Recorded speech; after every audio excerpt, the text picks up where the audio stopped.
Halo, assalamualaikum warahmatullahi wabarakatuh. Jumpa lagi bersama saya di channel Mas Vincent. Oke teman-teman semuanya, ini saya baru mengerjakan sebuah mesin kompresor. Jadi ini baru sempet ya mengerjakan mesin kompresor kembali karena kemarin ya sibuk banget ya. Jadi ini sebenarnya udah saya bahas bagaimana cara menurunkan ampere pada mesin kompresor. Tinggal kita kita kasih kapasitor ya teman-teman ya. Jadi tinggal kita kasih kapasitor ya di bagian sini. Nah, kedua ujung ini tinggal kita kasih kapasitor. Oke. Dan selanjutnya biar lebih mudah, ini untuk video tutorial kali ini bagaimana cara kita mengetahui apakah mesin kompresor ini layak kita pakai atau harus kita servis dulu teman-teman ya. Jadi seperti itu. Jadi nggak semuanya mesin kompresor itu layak kita pakai ya. Besar kemungkinan kalau misalkan tidak layak kita pakai, biasanya ya yang pertama yang lebih fatal lagi nyetrum ya, kemudian macet, kemudian spoolnya udah rusak, kemudian kompresinya hilang, kemudian normal tapi ada semacam mengeluarkan kotoran di bagian pipa spoolnya ya. Jadi kayak gitu tanda-tandanya kalau misalkan kompresor yang tidak layak pakai. Nah, ini saya coba buatkan videonya karena kemarin juga banyak banget pertanyaan-pertanyaan yang belum sempat saya jawab ataupun belum sempat saya buatkan video tutorialnya. Nah, untuk saat ini kan agak longgar, jadi saya buatkan videonya teman-teman. Oke, ini saya coba nyalakan dulu untuk mesin kompresornya. Oke, ini untuk mesin kompresor sudah hidup teman-teman ya.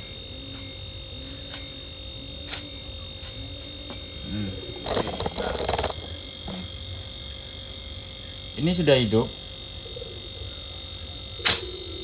Nah, apakah mesin kompresor ini layak kita pakai atau tidak?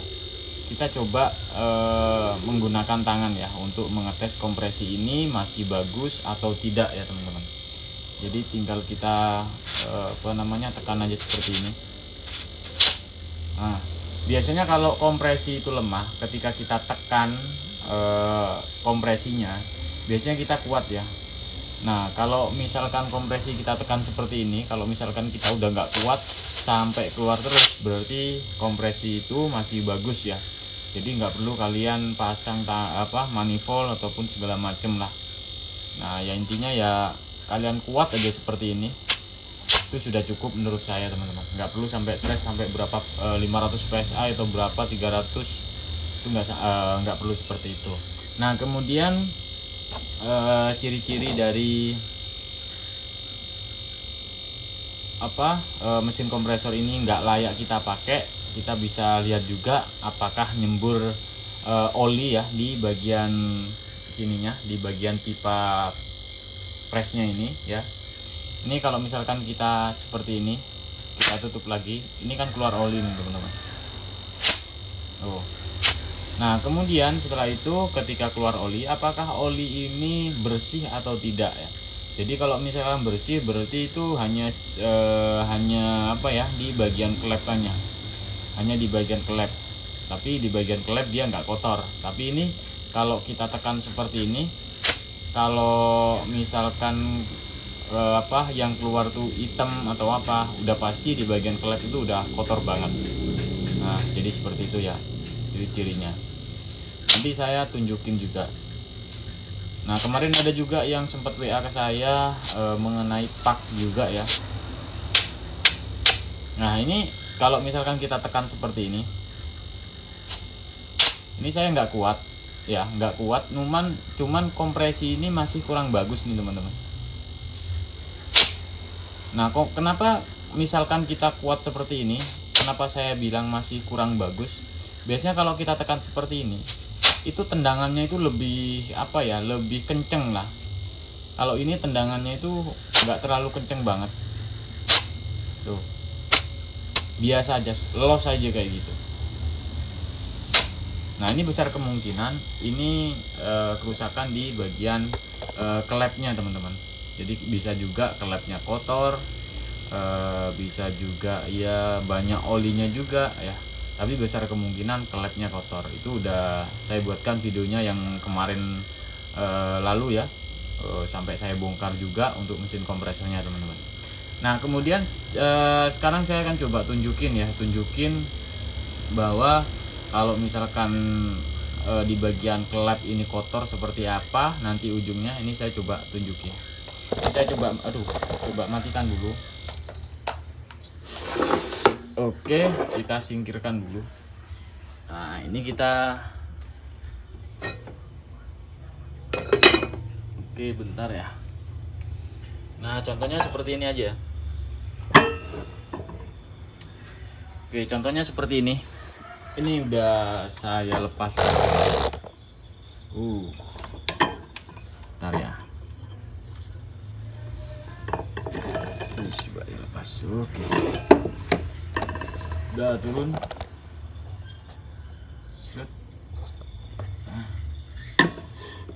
Ini saya coba ambil. Ini. Kemudian yang mana lagi? Ini kok banyak yang kurang nih teman-teman.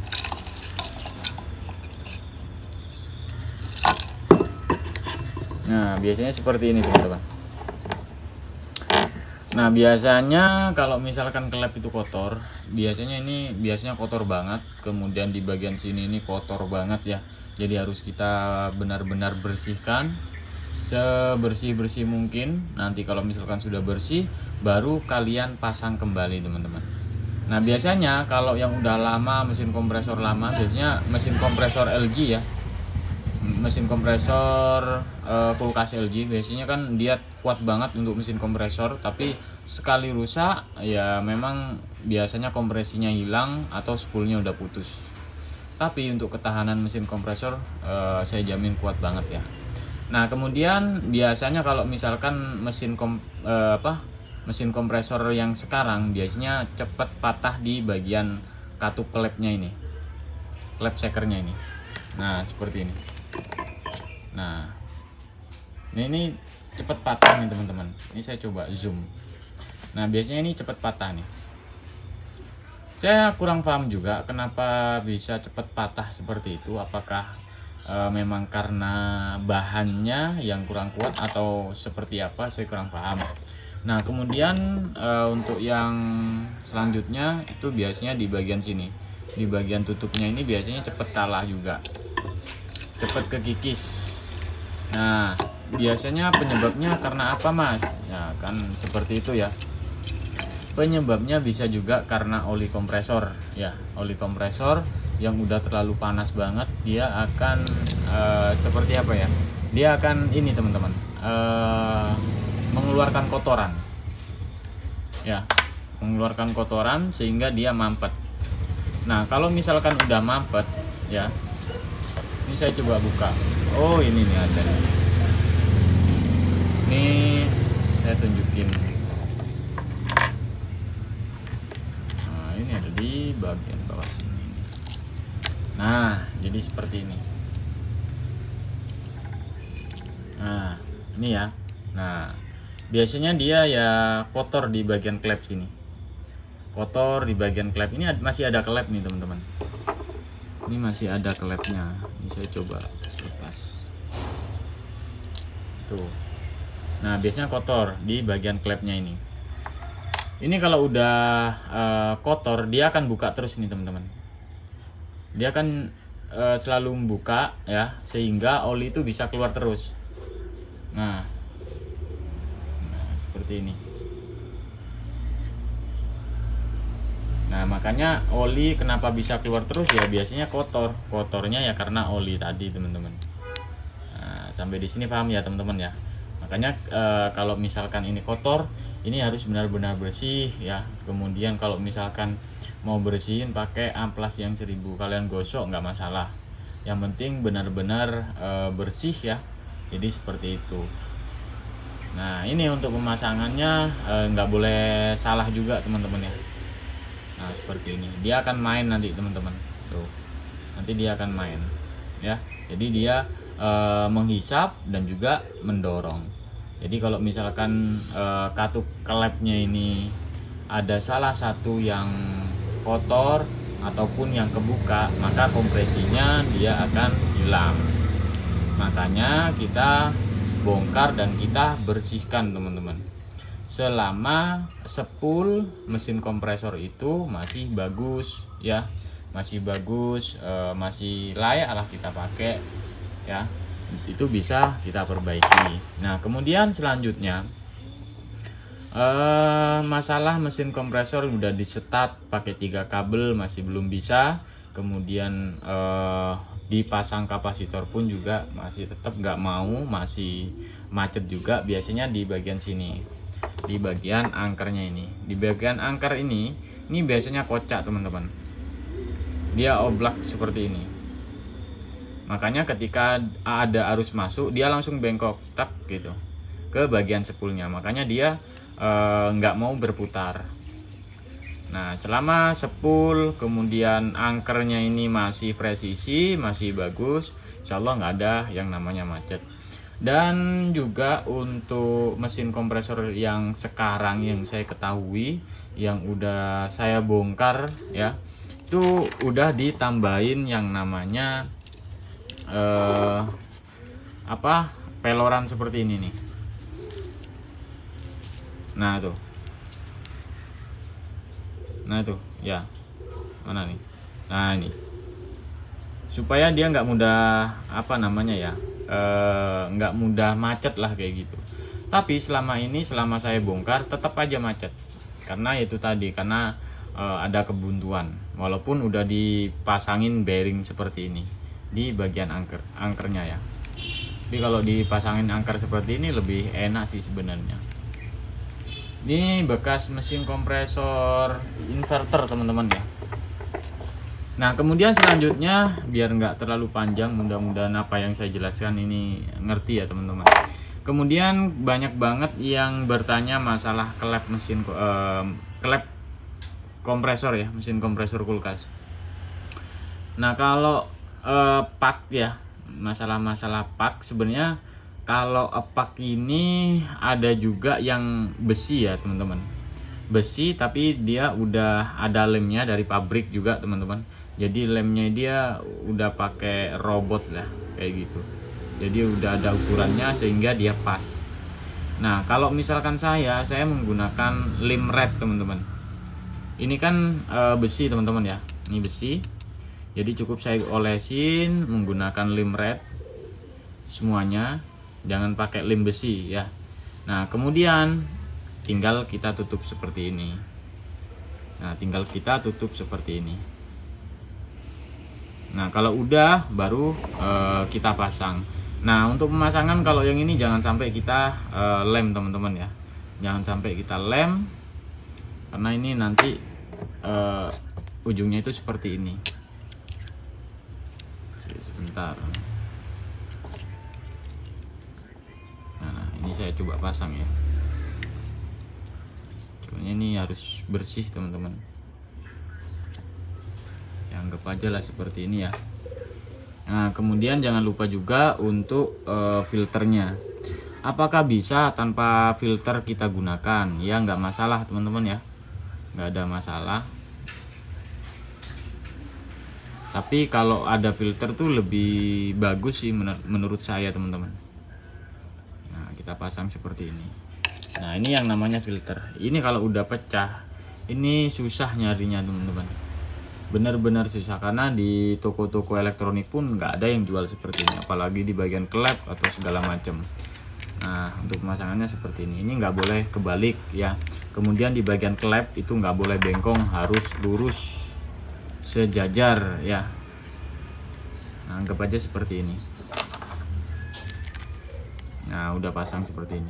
Ini kalau udah kita pasang, ini pasti ada suara ketika kita putar ya.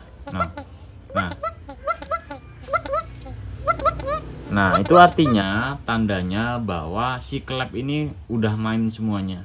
Biasanya kalau udah bunyi seperti ini, biasanya kompresinya udah bagus. Tuh, kelihatan ya. Nah, kalau udah seperti ini berarti udah bagus teman-teman.